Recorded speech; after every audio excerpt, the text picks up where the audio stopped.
Okay, let me tell you a story here today. There's quite a colorful fund manager named John Hempton. Here's a quick clip.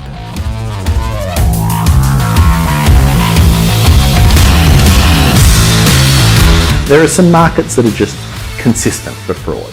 There's Vancouver, Vancouver, Vancouver, and Vancouver. It's the hotspot for fraud in the whole world.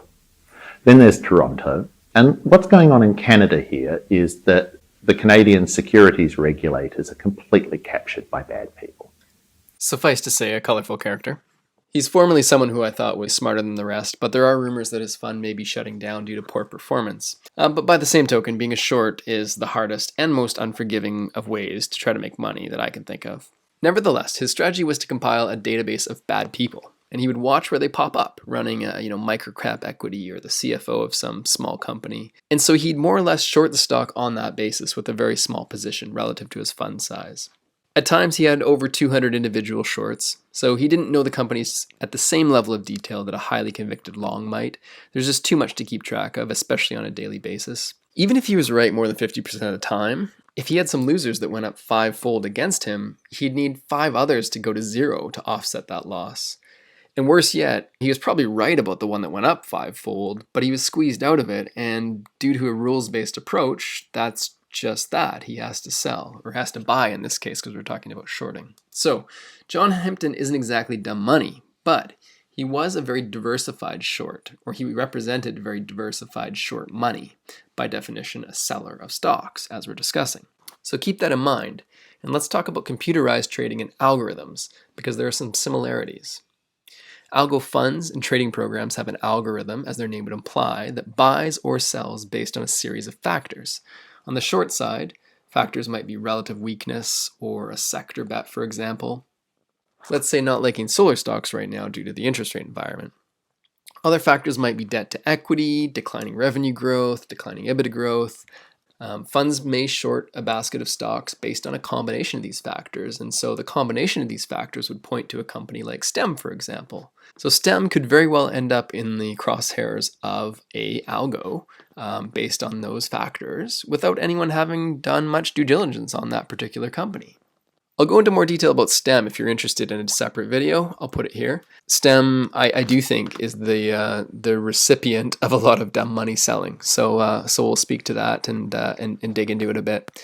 Next up, ETFs. ETFs are truly dumb money because they're typically run in a passive manner, often rules-based, and they have a tendency to concentrate money into the best performing assets, and on the flip side, sell the worst performing assets. This is an oversimplification and generalization, but they tend to behave a bit like trend-following investors. So using solar stocks again as an example here, a solar stock could find it as part of a number of different classes of ETFs that are selling it. So for example, a solar-specific ETF, in some cases maybe even utility ETFs depending on the solar company's business, renewable energy ETFs, ESG ETFs, growth-oriented ETFs, even broad market indexes like the Russell 2000 and similar ETFs. So there's a lot of different indexes that are contributing to the selling of an underperforming asset. Now, one further reason why an ETF may contribute to the selling is that if a sector ETF has been underperforming and we're approaching year end, that ETF as a whole may be sold by investors, which means the ETF has to indiscriminately sell the individual equities that it holds that we think are mispriced. So that adds further selling pressure to something that's already down. And this brings us to the last category of dumb money, which is tax loss selling. And this is a big one because this time of year, there's a lot of that happening. Toward the end of each calendar year, savvy investors will trim losers to try to help offset their tax burden by realizing losses to pair against the gains they have from other things for the year. And they may be savvy from the perspective of their own portfolio, but what that may result in is indiscriminate selling of a losing stock, which is down in profit and loss, but not necessarily fundamentally, just with little regard to the fundamentals, essentially. So I think that is, in fact, a major factor here as we near the end of the year. And the last group of sellers are those that are scared into selling by price action. Often retail investors who don't fully understand the underlying fundamentals of a company they own can have their confidence shaken in a decline. And often a decline in itself results in negative news creating narratives to explain the decline, whether warranted or not. And finally, analyst downgrades. Analysts are notorious at chasing price action either up or down.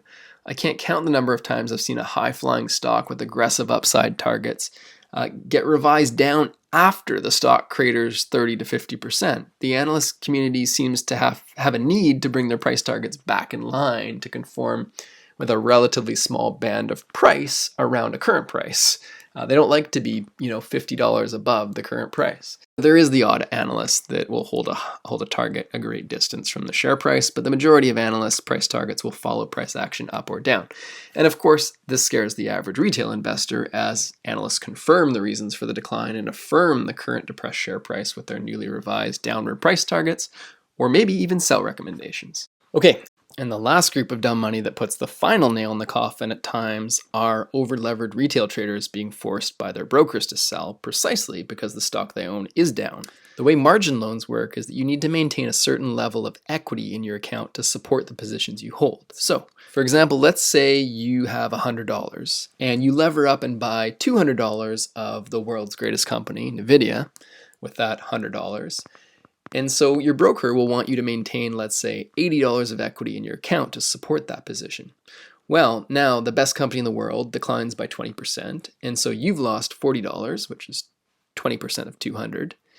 And so now you only have $60 in your account, and your broker will force you to sell some of your now $160 worth of NVIDIA, which you still hold, in order to reduce your leverage to conform to the $60 of equity that you have.